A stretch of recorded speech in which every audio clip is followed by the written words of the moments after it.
Bonjour et bienvenue dans Le Pont des Communs, une émission créée par des progressistes pour des gens qui veulent changer le monde, améliorer leur quotidien et celui de leurs voisines et leurs voisins. Donc c'est simple, 45 minutes de discussion à bâton rompu, avec des invités en tout genre pour repenser Tournai et ses villages. Donc aujourd'hui on va parler de urbanisme et de patrimoine. Et pour ça, nous avons 3 chouettes invités, dans l'ordre Robin Penet, qui est spécialiste du patrimoine, qui est un amoureux du patrimoine, et qui notamment est très mobilisé sur la sauvegarde du château de Vaux. Bonjour Robin. Bonjour Béatrice. Chantal Casterman, qui est une de nos brillantes colistières dans la liste pour les communales ici en 2024, qui par ailleurs est une amoureuse de l'urbanisme et du patrimoine aussi, et les deux liés. On peut dire ça comme ça ? Oui, très bien. Bonjour Béatrice. Et Mathias Lefebvre, qui est un grand voyageur, qui a eu plein de métiers différents et qui est fasciné aussi, qui a besoin qui a beaucoup d'idées pour améliorer l'espace public, les infrastructures, tout ce qui permet de relier les gens, je dirais. On pourrait bien dire ça, oui, en effet. Merci ouais. Béatrice, et bonsoir. Bonsoir, voilà. Et donc moi, Béatrice Zeïka, je suis architecte urbaniste, j'ai travaillé longtemps comme urbaniste et je suis maintenant commerçante d'un lieu de bouffe et de culture, à Tournai.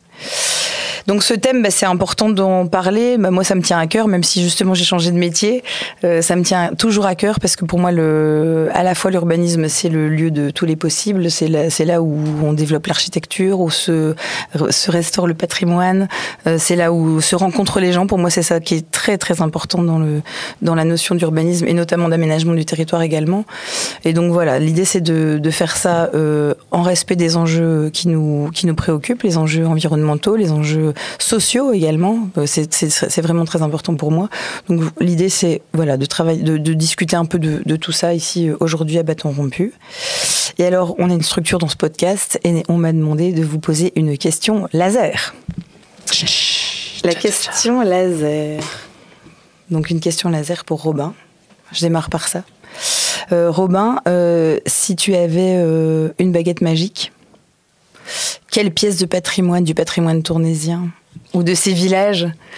Non, mais je dirais à part le château de Vaux, justement. Ce serait trop facile sinon. Bah oui, ce serait trop facile. Tu mettrais... du coup, si tu avais une baguette magique... Pour rester dans les châteaux, je vais dire le château de Templeuve, puisque c'est à l'autre bout du territoire, c'est un élément exceptionnel du patrimoine aussi tournaisien, et qui justement est en plein changement prochainement, dans les prochaines années. Donc il y a vraiment matière à réflexion pour aller aborder à la fois urbanisme et patrimoine, comme on parlait, logement également. Ouais. Donc c'est un bel élément, je pense, à développer. Ouais, chouette. Voilà. Chantal. C'est la même question ? Non, une autre question pour Chantal. Chantal, toi, tu es très sensible, je pense, à la question des espaces naturels, notamment les espaces naturels de baignade. Non, mais je sais, parce que oui, c'est vrai. C'est vrai que c'est une de mes idées fixes, quoi. Je trouve que on a perdu un petit peu ici à Tournai le contact avec la nature. Je pense que tout le monde se baigne en vacances dans les rivières et on trouve ça tout à fait normal. Et ici à Tournai, c'est compliqué d'aller se baigner quelque part, on ne sait pas où aller se baigner. Et je pense que... moi j'ai vraiment le sentiment que c'est très important, ce contact très physique, très personnel, avec des éléments naturels. En tout cas, moi, j'y suis vraiment très, très sensible. Je trouve que quand on se baigne dans un bel endroit, dans un lac, dans une rivière, qu'à sa vie, ça nous change, en fait. Et je pense qu'ici à Tournai, on a des endroits naturels, mais pas... on devrait en prendre plus soin. On devrait vraiment en prendre soin et les réhabiliter, qu'on puisse se les réapproprier. Voilà, je pense que on retrouverait ce rapport à la nature et ça me semble important pour tout le monde, les enfants, bien sûr, au niveau de l'éducation. Simplement leur faire vivre ce genre de choses-là. L'expérience, voilà, oui. Donc voilà, c'est vrai qu'un lieu de baignade, ou plusieurs lieux de baignade à Tournai, j'aimerais beaucoup, beaucoup ça, oui. Super. Oh, tu me fais rêver, Chantal, moi je suis hyper pour. Lieu de baignade naturel. Ouais. Il y a des gros sujets. Il y a des beaux exemples hein, partout. Enfin, si vous avez voyagé un peu, au-delà de l'ESCO à nettoyer, il y a d'autres choses. Il y a des choses à faire plus simplement. Et Mathias, question laser. La question laser pour toi, du coup, c'était si toi tu avais cette baguette magique, qu'est-ce que tu mettrais en place le plus rapidement possible pour les questions d'infrastructure, je trouve, notamment cyclables, pour les familles? Tout de suite, là, chaud comme ça, je dirais vraiment les plaines de jeux. Parce qu'il n'y en a pas, ou vraiment très très peu, ou bien ça vient tout juste d'arriver, quelques-unes ici et là. Et c'est pas si compliqué à mettre en place, ça coûte pas si cher, et ça a un impact énorme sur la vie sociale, la cohésion et la mixité. Donc c'est vraiment le premier truc qui me vient à l'esprit. Maintenant il y a beaucoup d'autres éléments, hein, on peut aller beaucoup plus loin que ça, mais comme ça là tout de suite c'est vraiment les plaines de jeux. Ok, c'est bien ça. Oui, j'avais envie d'embrayer sur les plaines de jeux.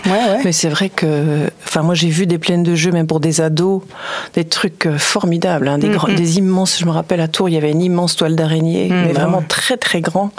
Et tu passais l'après-midi là, quoi. Vraiment chouette. J'ai une question un peu d'histoire. Tournai existe depuis quand? C'est une ville qui a plus de 2000 ans, donc on est sur quelque chose qui est très ancien. D'ailleurs, c'est l'une des seules villes qui figure sur la table de Peutinger, qui est une des plus vieilles cartes qui existent depuis l'Antiquité. Donc on est fondation de Tournai, si je ne me trompe pas, on est au 1er siècle avant notre ère.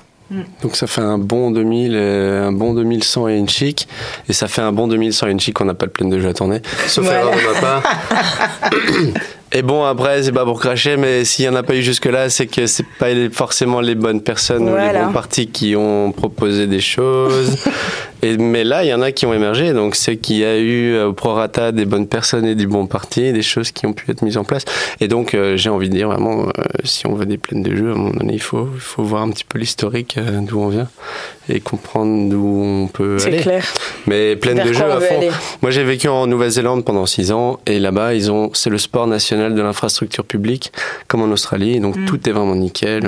Toutes les routes, les infrastructures en général. Il y a des toilettes partout, il y a des plaines de jeux dans tous les villages, des skateparks dans tous les villages.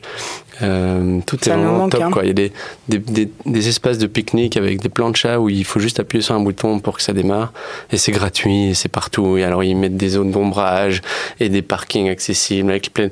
Tout est vraiment bien pensé de manière globale. Il n'y a pas un habitant qui viendrait se plaindre en disant c'est incroyable, la plaine de jeux, la balançoire elle est cassée, ou ça n'arrive jamais, ou ça arrive mais c'est réparé tout de suite. Non, puis comme tu dis, c'est pas non plus très ça peut être peu onéreux en fait. Il faut le. On a vu des plaines de jeux aussi magnifiques en Allemagne. Là, je suis allée. Mais c'est parfois 3 bouts de bois entre guillemets qui sont aménagés ensemble. Il y a surtout le banc, la poubelle. Je dis toujours l'arbre. Enfin, le truc pour pouvoir rester aussi, pour être près de ses enfants et avoir son bouquin et ne pas cramer au soleil, parce que c'est quand même ce qui risque de nous arriver à tous, quoi. Je pense que c'est dans un budget communal. Je pense que c'est en effet pas ce qui pèse le plus lourd. Maintenant, c'est vraiment représentatif de. C'est vraiment une volonté en fait politique d'en faire ou de pas en faire. Bien sûr. Et voilà, après ça peut aller hyper loin, ça peut être les plaines de jeux pour les enfants, avec des formats et des accessoires plus pour les ados, plus pour les adultes, avec des tables d'échecs ou des trucs de sport, des installations un peu diverses. Ça peut vraiment aller très loin, avec la petite guinguette à côté pour que les parents puissent se poser, boire un verre entre eux. On peut se retrouver entre adultes pendant que les enfants y jouent, faire un pique-nique, etc. Il y a toutes les formules possibles et imaginables, et ça permettrait, je pense, vraiment de revivre l'espace public. En fait, on s'en rend pas bien compte, mais l'espace public, principalement, on l'utilise tous. Pour circuler. On l'utilise principalement pour circuler, se déplacer. Et c'est dommage, parce que bon, après, je dis pas, il y a plein d'événements culturels, etc., auxquels on participe, qui se passent dans les espaces publics, mais au-delà de ça, on y va très rarement. Dans un parc, on y va rarement pour s'installer quelque part, parce que tout simplement, il n'y a pas d'infrastructure, il n'y a pas de banc, il n'y a pas de table de pique-nique, il n'y a rien, il y a juste un parc pour aller se promener. C'est vraiment un rêve, ça, de refaire. Pour moi, mon rêve des années qui viennent, c'est de refaire une grande place convenable avec des arbres, moins de voitures, des bancs, comme on voit dans des villes, d'ailleurs, des villes. Tournai le mérite une grande place où quel que soit l'endroit où on se pose, on peut se poser et ne pas être derrière des bagnoles pour regarder soit le beffroi, soit la Allodra. Et ça, c'est comme, enfin, moi, je trouve que ça, c'est primordial, quoi. Et surtout des arbres. Enfin, aujourd'hui, des espaces verts, même, enfin, c'est pas parce qu'on est dans une ville patrimoniale qu'il faut pas mettre d'arbres. Enfin, c'est au contraire. On a de beaux exemples, enfin, partout ailleurs, quoi. Moi, je pense qu'en général, à Tournai, on est en retard de 50 ans sur toutes les infrastructures publiques. On va juste en Flandre ou on va un peu plus loin dans les pays plus du Nord, etc. On voit c'est un choc culturel, quoi. C'est vraiment un passage d'un monde à un autre, quoi. Et on se demande comment ça se fait. Moi, je me pose vraiment la question, pourquoi c'est resté figé comme ça. Les parcs, à part celui de Crombay qui a été refait ici dernièrement, les parcs de Tournai n'ont pas bougé. Il n'y a pas un pavé qui a été changé depuis que je suis né, quoi. Je les connais par cœur, ces parcs, même les buissons sont toujours là, les arbres, etc. Bon, ça peut être une bonne chose, mais ça n'a pas du tout évolué avec son temps, quoi. Ça n'a pas été modernisé. Les allées n'ont pas été refaites, il n'y a pas de nouvelles installations quelconques. Et celles qui ont été faites, par exemple la fontaine près du Palais de Justice, elles ne fonctionnent même plus. Donc la limite, c'est encore pire que mieux, quoi. Faire des installations qui ne sont pas entretenues. Et donc moi, je ne comprends pas trop l'intérêt, ni la vision, on va dire, à long terme.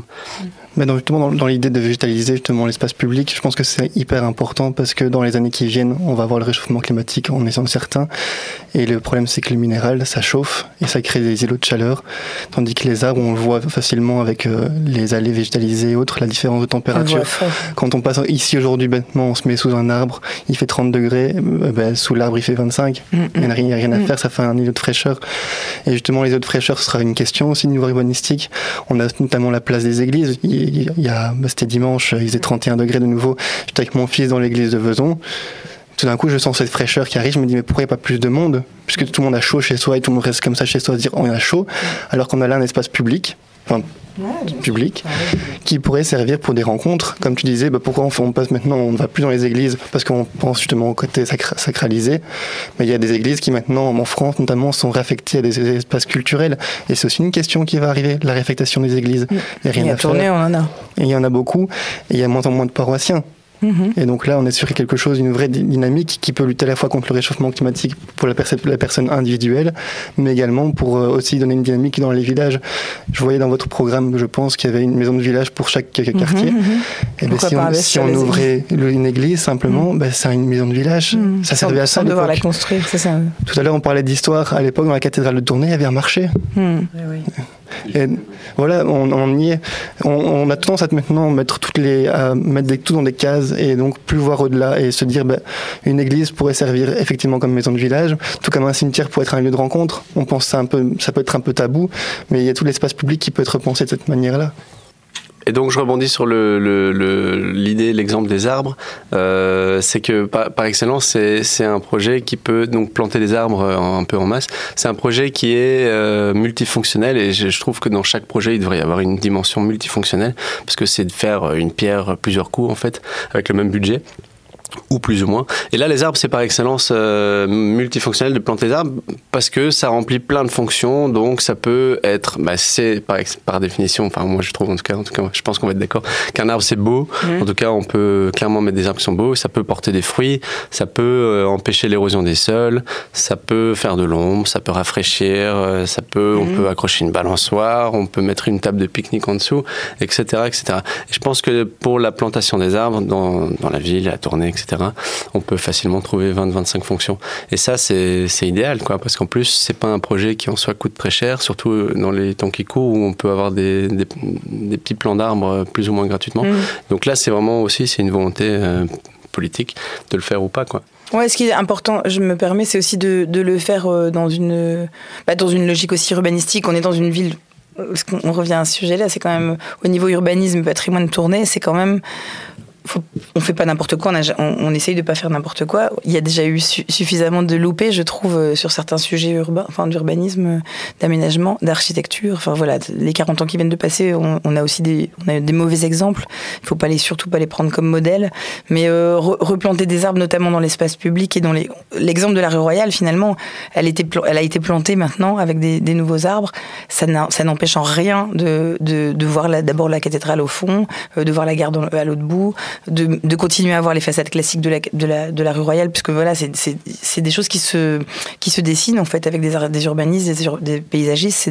Il y a quand même des spécialistes là-dedans qui vont choisir le bon arbre, qui va pas venir faire du collant sur les voitures. Enfin voilà, il y a tout ça qu'il faut, et ça c'est important. Et donc effectivement, il y a des endroits peut-être où on peut planter des arbres plutôt à nourricier, et il y a des endroits où on peut plutôt planter des arbres qui sont beaux et qui permettent effectivement de rafraîchir l'atmosphère. C'est réel, hein, ça. Ouais, bien sûr. Ouais. Ouais. D'ailleurs, je pense que vraiment la plantation des arbres, c'est quelque chose qui est très très partagé dans la population. Enfin, je veux dire, c'est pas quelque chose de compliqué. C'est quelque chose. Tout le monde comprend tout de suite que c'est super d'avoir un arbre dans une rue, quoi. Je pense parce que c'est beau, déjà, rien que ça. Et aussi, peut-être ça apaise, ou ça vient compléter le côté minéral. Mais en tout cas, je pense que c'est une attente. J'entends autour de moi, il faut planter des arbres, il faut planter des arbres. Mais s'il faut planter des arbres, il faut bien faire attention de prendre les services compétents de la ville, notamment pour planter avec eux, et bien réfléchir avec eux, parce qu'ils ont aussi une charge de travail énorme. Ils sont très actifs. Il faut que la gestion suive aussi, l'entretien. Oui, parce qu'il y a beaucoup de communes qui ont planté des arbres ici ces dernières années, mais qui sont morts parce qu'il manque d'entretien, mauvaise plantation trop rapide, parce qu'on leur a dit à un niveau N+1 qu'il fallait planter. Maintenant, ce serait un peu triste d'arriver à ça, donc il faut bien associer directement c'est un projet à part entière à gérer avec tous les différents paramètres, quoi. C'est sûr que... Ok, du coup, on peut passer à l'étape suivante.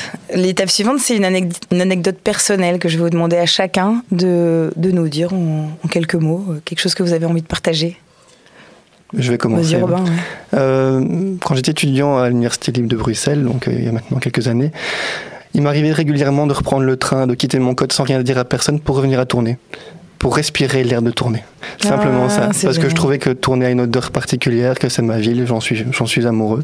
Et donc, je revenais à Tournai rien que pour ces quelques heures passées. Je ne me passais même pas voir la famille. Je passais juste faire un tour et je repartais. Ah, génial. Wow. Quand ils vont savoir ça. C'est beau. Quand ils vont le savoir. On t'a payé un code pour ça. C'est ça. Allez, c'est chouette. Super. Merci.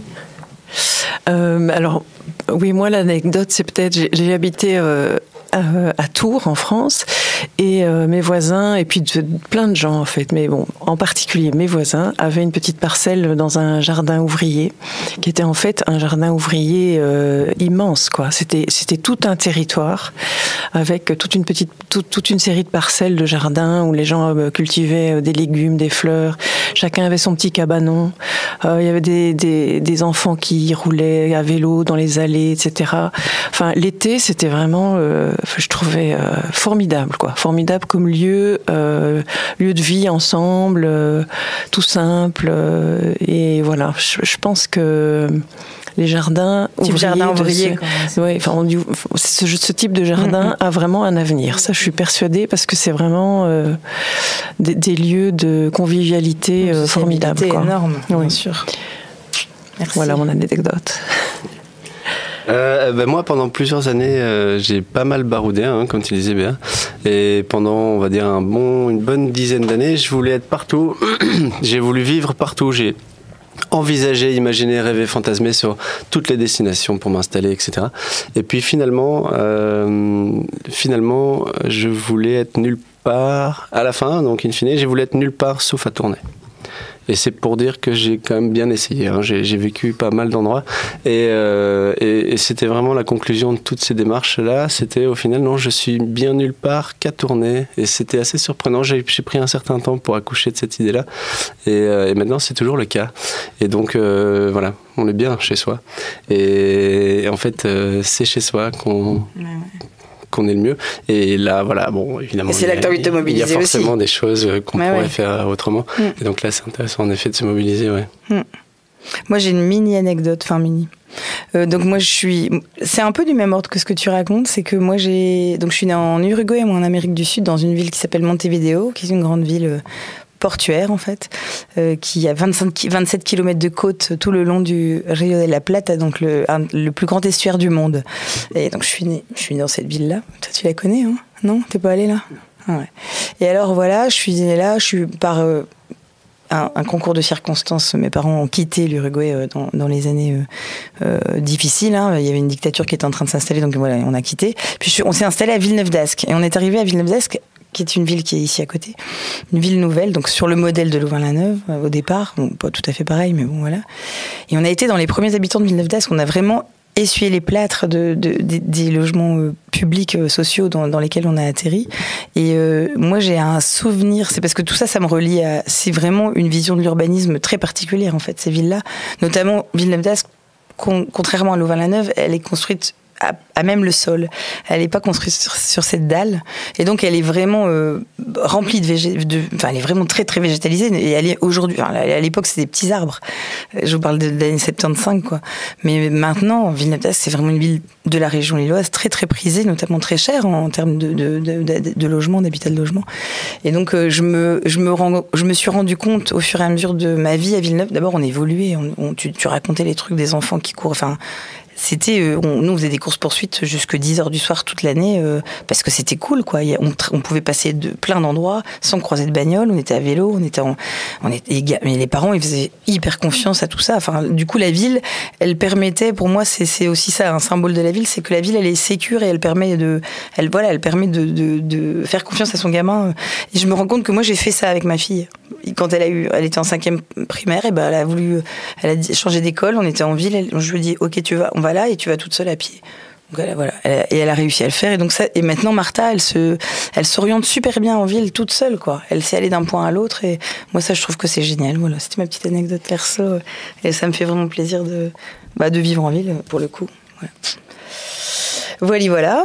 Et alors on va passer. Ah maintenant j'ai un quiz. J'ai des questions en fait. J'ai un quiz. Ah, c'est pour ça que tu tournes ton écran. Ouais, donc je tourne mon écran pour que tu regardes. Et donc, tu n'as pas regardé hein? Non, ok. C'est pas du tout mon style. Pardon. Donc, quelle est la particularité des tours de la cathédrale de Tournai?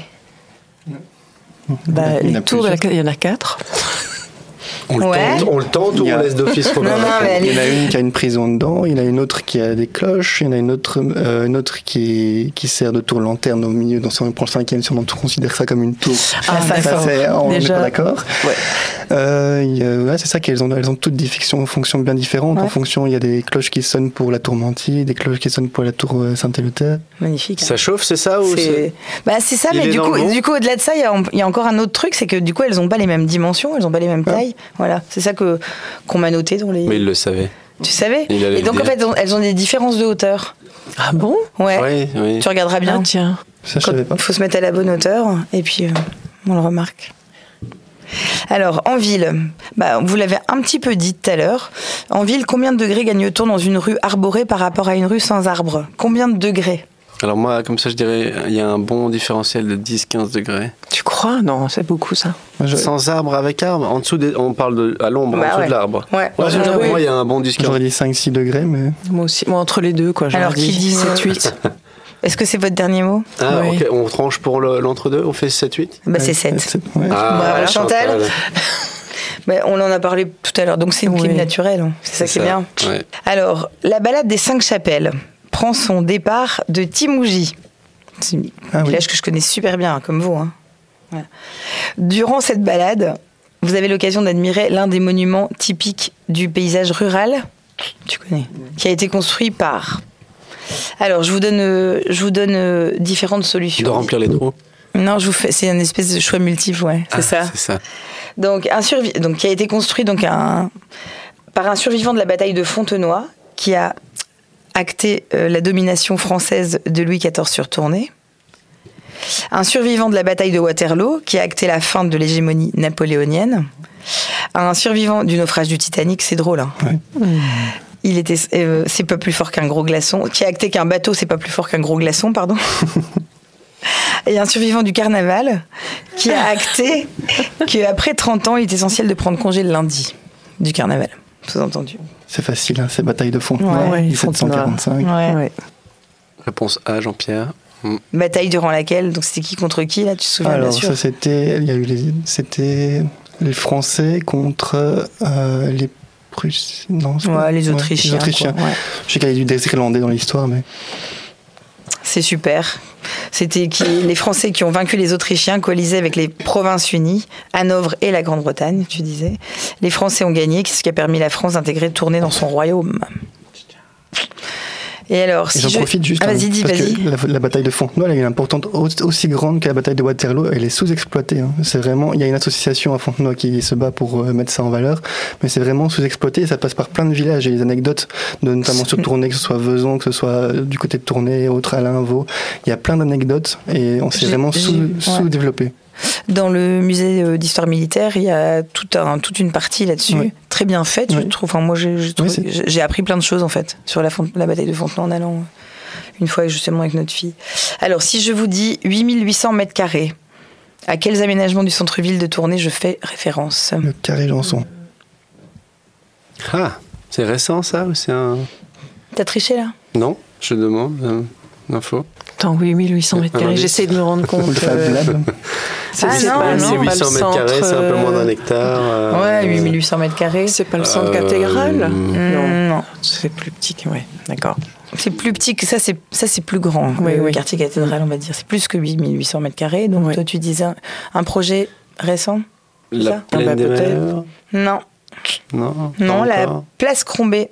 C'est la superficie totale du nouveau parc Crombé. Donc le parc des lapins. Le jardin des lapins. Avec les abords ou juste le parc? Donc c'est après rénovation du quartier de la Gare. Pour moi, de ce que je lis, c'est juste le parc Crombé, voilà. Alors dernière question, à quoi servait la halle au drap auparavant? C'est une bonne question. C'est pour la vente des étoffes. Un marché, oui, ça. La vente des étoffes. Vendre des tissus en tout genre. Montrer le savoir-faire local et être moteur économique pour la ville.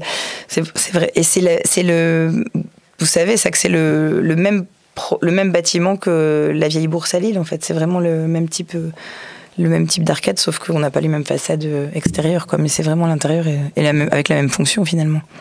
C'est les villes. Bon, alors, qu'est-ce qu'on peut retenir? On en arrive un peu à la fin de notre discussion.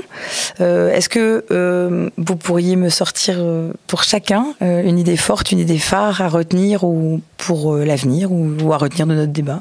Ouais, moi ce que je trouve intéressant dans l'aménagement des espaces publics et de l'infrastructure urbain, etc., d'une ville, c'est de penser de manière globale et de croiser les différentes fonctions et les différents projets. Par exemple, de penser la mobilité avec l'installation des plaines de jeux et par rapport aussi au patrimoine, aux monuments historiques et à tous ces différents postes, on va dire là, qui sont peut-être un peu cloisonnés, chacun dans sa bulle, à réfléchir pour son petit bout de gras, on va dire, et qu'en fait il y a moyen de penser tout ça de manière globale pour finalement créer des synergies entre les différents postes ou les différentes thématiques, et ce qui permet d'augmenter l'ensemble plutôt que de vraiment cibler ou d'avoir la tête dans le guidon pour une thématique ou une autre. Et alors là, évidemment, moi, ce qui me parle vachement, c'est par exemple installer des plaines de jeux. Ça pourrait, par exemple, avoir une thématique propre pour le village qui est en lien avec l'histoire du village, et donc là chaque plaine de jeu aurait vraiment son identité propre, ce qui permettrait à tout le monde de profiter en fait de cette histoire, etc., qui a été insufflée dans chaque plaine de jeu, et en fait on aurait envie d'aller voir toutes les plaines de jeu simplement parce qu'elles sont uniques et qu'elles sont liées à l'endroit dans lequel elles s'installent et aux gens. Et donc ça fait du tourisme, on va dire, local, parce qu'en fait on irait voir tous les villages, etc., et donc on peut vraiment penser tout ça de manière globale. Et alors les infrastructures routières, les cyclistes et autres, etc., ça peut aussi s'insérer dans cette installation de plaine de jeu pour optimiser la visite en vélo, faire le tour par la guinguette, la plaine de jeu, le monument historique. Tout ça peut être vraiment réfléchi de manière globale, et c'est ça, je trouve, qui est intéressant.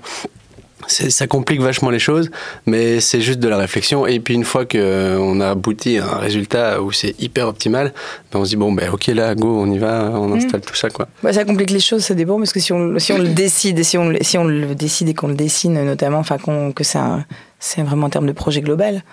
Bah oui, mais ça peut compliquer les choses parce qu'il faut réfléchir plus loin que ce qu'on pourrait faire. Oui. Et alors il faut faire rencontrer et travailler ensemble des gens qui sont pas forcément dans les mêmes bureaux et tout ça.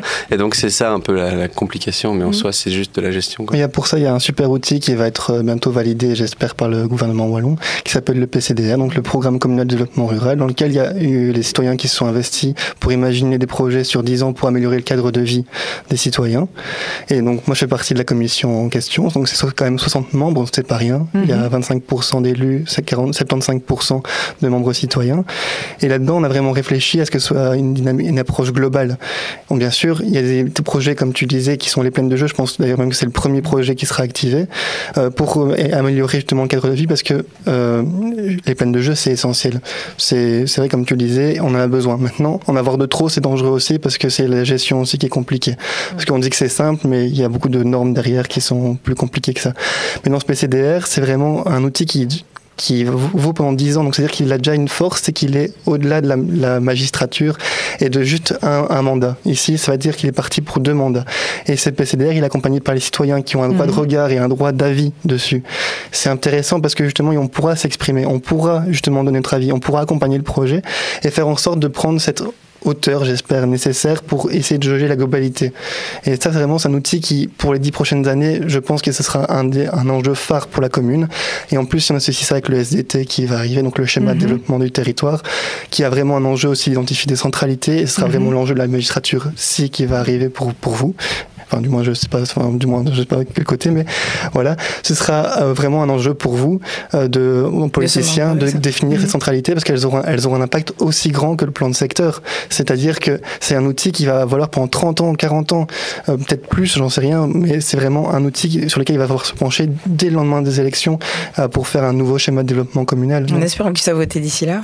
Le SDT, il a déjà voté. Il a déjà été approuvé par la région Wallonne. Maintenant, les communes ont 5 ans pour réagir sur les centralités. Nous, on y a travaillé pas mal avec la CCATM notamment. Et donc là, ici, c'est 5 ans. Et ici, il y a toute une approche aussi d'évaluation des villages et autres pour voir quels sont un village central.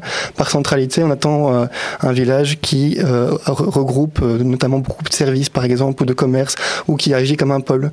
Mais ça veut dire, qu'est-ce qui se passe avec les autres villages, du coup? C'est un peu la question qu'on peut se poser. Donc c'est pour ça que maintenant, 5 ans, la commune doit se positionner avec un schéma de développement communal pour arriver à dire ce village-là sera une centralité. Sinon, ce sera les statistiques qui primeront et ça risque d'être très dangereux pour le futur de Tournai. Donc c'est un développement à long terme, c'est ça? C'est à très long terme. Ça pousse les communes à travailler sur un plan à long terme. Mais il faut avoir une vision. De toute façon, il faut avoir une vision pour développer un projet. C'est pour ça que c'est intéressant le schéma de développement de territoire.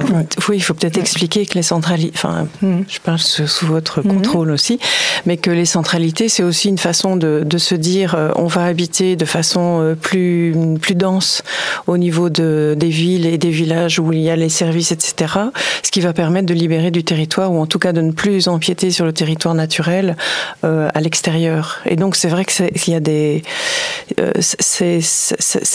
ça va nous demander d'avoir d'autres façons, d'autres pratiques en fait, c'est-à-dire à la fois densifier les villes, et si on densifie les villes, ça veut dire qu'il y a plus d'habitants, mais donc aussi veiller à ce que les villes soient respirables, soient agréables, et donc aussi, en même temps qu'on densifie, veiller à ce que les espaces naturels soient respectés, même éventuellement soient amplifiés, etc. quoi. Donc c'est vraiment une autre façon de voir les choses. Travailler sur l'existant, moi je fais toujours. C'est ça, un gros enjeu, quoi. Travailler sur l'existant, donc vraiment refaire de l'habitat léger aussi. Parce qu'on travaille sur l'existant, on parlait de patrimoine, il y a justement une thématique ici qui est forte aussi, c'est Claude et Récollet, donc en ce moment c'est très très fort, mais ça permettra aussi de repenser le patrimoine, parce que le patrimoine il est figé dans son temps, il faut pouvoir le respecter, mais il doit faire aussi partie intégrante de demain. Et si on se fie juste à une vision conservatrice du patrimoine en disant il était comme ça, on ne le touche pas, tout est amené à disparaître. Et ça c'est vraiment aussi un enjeu où les urbanistes, les historiens de l'art, les historiens, les archéologues doivent se mettre d'accord. Et ces discussions sont pas faciles parce que ce qui est cher à l'un n'est pas cher à l'autre, et vice versa. Mais on a vraiment là une opportunité de créer demain avec pour faire un peu le pont des communs, c'est un peu ça ici. C'est vraiment de créer demain un habitat qui réponde à la fois au charme d'une ville qui est patrimoniale, tout en respectant les conditions de vie actuelles qui sont plus celles de demain, d'hier plutôt. Et là-dedans, tout ce qui est ancienne ferme, habitat groupé, tout ce qui est habitat léger, tout ce qui est habitat aussi kangourou, logement tremplin pour accueillir les jeunes, tout ça, ce sont des démarches qui sont essentiel pour repenser la ville de demain et aussi les villages de demain, parce que on a beaucoup parlé de Tournai centre ici, mais les villages ont énormément de potentiel au niveau d'habitat, nouvelle forme d'habitat. C'est bien ça. Peut-être qu'il y a quelque chose qui me tenait à cœur, mais enfin, je l'entends dans tout ce qu'on dit là, c'est que là, on parle patrimoine et urbanisme, et je trouve qu'on a tendance parfois à mettre le patrimoine dans une case un petit peu, justement, soit les grands, oui, sous cloche, voilà. On pense peut-être aux grands édifices très patrimoniaux, mais en fait, toute la ville est patrimoniale, et on vit tous dans cette ville patrimoniale. Ça me fait penser, parce que j'ai habité en Italie. En Italie, c'est ça aussi. Les gens se baladent comme ça on a l'impression qu'ils sont dans des décors tellement c'est beau, quoi. Et je pense qu'à Tournai, c'est la même chose. Moi, j'ai encore vraiment, très très régulièrement, j'ai des Tournaisiens qui me disent à quel point ils aiment les rues, les places, leur ville, quoi. Enfin, c'est ce que vous avez dit aussi. Et enfin voilà, le patrimoine, c'est ça. On ne peut pas ne pas s'intéresser au patrimoine. Il est partout. Il est partout. Et donc, et il faut absolument aussi décloisonner, quoi. C'est un patrimoine qui doit être partagé, qui appartient à tout le monde, qui n'appartient pas vivre aussi, et qui doit être vivant. Voilà, absolument. C'est pour ça que je trouve que les abords autour du pont des Trous, pour moi, c'est vraiment une réussite, parce qu'il y a à la fois le pont des Trous, qui a été rénové. Ça a été un petit peu compliqué, mais il est rénové, il est là. Et puis juste à côté, on a un nouveau lieu de vie que les Tournaisiens se sont appropriés, et avec le jardin de la Reine qui a été aussi un peu redynamisé par cet aménagement-là, quoi. Je trouve que ça, c'est vraiment une réussite, quoi. Et c'est vivant, hein. On passe à n'importe quelle période de l'année, il y a tout le temps. Et ça me fait penser aux églises, là, tout à l'heure, quand tu disais, on pourrait très bien imaginer toutes ces églises qui aujourd'hui sont un peu un poids, parce que c'est lourd à entretenir. Et en fait, c'est vrai, on pourrait très bien imaginer d'en faire des lieux de vie et de leur donner une fonction, et à ce moment-là, c'est tout à fait autre chose, quoi. Il faut pas forcément non plus restaurer les églises pour en faire des bâtiments de maisons de village comme on l'entend, avec le confort d'une maison de village. Il faut utiliser la structure comme elle est, parce que sinon ça va coûter un bras et on ne saura pas le faire non plus. Il y a peut-être des bons exemples à aller voir ailleurs. Il y a notamment ici, pas très loin, à Galais, il y a une reconversion de l'église de Galais en maison de village. Peut-être voir ce qui va se passer par rapport à ça, comment est-ce qu'ils vont gérer aussi les coûts par rapport à ça. Mais il y a des subsides à aller chercher aussi pour ça. J'ai une anecdote par rapport au patrimoine dans lequel on vit et qui est vraiment incroyable, et on s'en rend pas bien compte, ou plus compte, parce qu'on a vraiment le nez dedans. En Nouvelle-Zélande, où j'ai vécu quelques années, j'étais un jour sur une route quelconque, et je vois un panneau monument historique 300 mètres. Ah chouette, je m'arrête. On s'arrête sur un petit parking, et alors je regarde, je me dis qu'est-ce que c'est, le patrimoine historique, il est où? Et en fait il y avait vraiment juste un petit muret de pierre d'une petite cabane d'un chercheur d'or d'il y a 150 ans, et c'était ça le monument historique. Et je me suis vraiment gratté la tête, je me suis dit tiens, j'ai grandi dans une maison du 1700 quelque chose qui a connu des vies et des vies, et puis ça c'est le monument historique. Je dis oui d'accord, bon en fait voilà. C'est démesuré. La Nouvelle-Zélande c'est grandiose au niveau naturel, mais alors en termes de patrimoine historique, il n'y a pas grand-chose. Et donc là, il faut s'en éloigner pour s'en rendre compte en revenant, dire mais ici, chaque pavé est incroyable, chaque rue, chaque bâtiment, c'est dingue. Et en fait, on s'en rend compte en vivant à Tournai. Moi, je suis adoptée à Tournai. Hein. J'ai pas grandi, comme je le disais tantôt, j'ai pas grandi ici, mais donc je suis vraiment fière aussi de vivre à Tournai. Et ce week-end, il y avait un festival, le Festival des Inattendus. J'ai croisé beaucoup de gens, notamment des gens qui venaient et de France et de Bruxelles, et des Bruxellois qui me disaient j'étais jamais venue à Tournai, mais c'est magnifique cette ville. Alors, pourtant on est à une heure en train. C'est quand même dingue ça. Et donc je pense qu'il y a aussi un effort à faire sur la communication, sur tout ça. Enfin, il y a sur le volet touristique, et enfin il y a vraiment un grand effort à faire en com. Plus globalement, quoi. Oui, un effort, et puis aussi, ça peut être un atout. Moi, je suis certaine que c'est un atout pour la ville, quoi. Parce que ça ramène aussi des gens pour le commerce. Enfin, oui. C'est très bien, ouais. Et surtout qu'on a la chance d'avoir 28 villages à côté 29, aussi, qui sont magnifiques aussi, qui ont toutes leurs spécificités. Il y a quelques années, j'ai habité Gorin. Au tout début, quand je suis arrivé dans ce village, je me suis dit, j'arrive dans un patrimoine ouvrier, qui est très marqué par la CCB. Et je me disais, mais est-ce qu'il y a des choses jolies à Gorin? Et en fait, j'ai découvert ce village autrement, avec un autre regard en me baladant. Il y avait des prairies, et souvent, quand on entend le cliché sur Gorin, c'est la chaussée de Bruxelles. Ouais. Et c'est vrai que c'est pas l'endroit le plus folichon du monde. Mais allez voir un peu. Le village est chouette. Il y a notamment le bois de Saint-Marc, qui est un bois magnifique niveau biodiversité d'un point de vue aussi possible, fraîcheur et autres. J'habitais là juste pas loin. C'était vraiment magnifique, mais jamais j'avais mis un pied, alors que je suis de Cherc. Je veux dire, on entend parler des gens de Bruxelles qui viennent à tourner, mais faisons aussi l'effort d'aller voir nos villages. Ouais, ça c'est déjà une chose aussi, et d'aller voir nos environs, parce que la Wallonie-Picard, de nos sens plus large, est excessivement riche. Je reviens de Vacances ici, on se disait, mais mon Dieu, on fait facilement 1h30 en France pour aller voir quelque chose. Si on fait la même chose en Belgique, on peut voir la moitié de la Belgique. La moitié. C'est quand même. Ça, c'est des bonnes idées de city trip des dimanches l'hiver, notamment l'automne et l'hiver. C'est chouette, de partir en famille, voir d'autres villes pas loin. Il y a toujours des trucs à voir. Les villes en soi, et puis des expos. Il y a toujours des choses à faire. Ça, c'est la richesse incroyable de l'Europe. Et puis, juste on a tout juste à côté, bien sûr. C'est incroyable. Et nous, ici, on est dans un coin privilégié de l'Europe, pour ça. Ok. Moi, j'ai plus rien sur mon écran, mais je pense qu'on en est arrivé au bout de la discussion. Pour résumer, voilà, on a quand même bien échangé. Il y a beaucoup de choses à faire. On a dit beaucoup de choses. Il y a beaucoup de choses. Il y a une partie des choses qui sont faites. Il y a beaucoup de choses qui restent à faire, je pense. Et on a beaucoup de bonnes idées. Voilà. Moi, je pense que je vous remercie. Merci tous les trois. Ouais.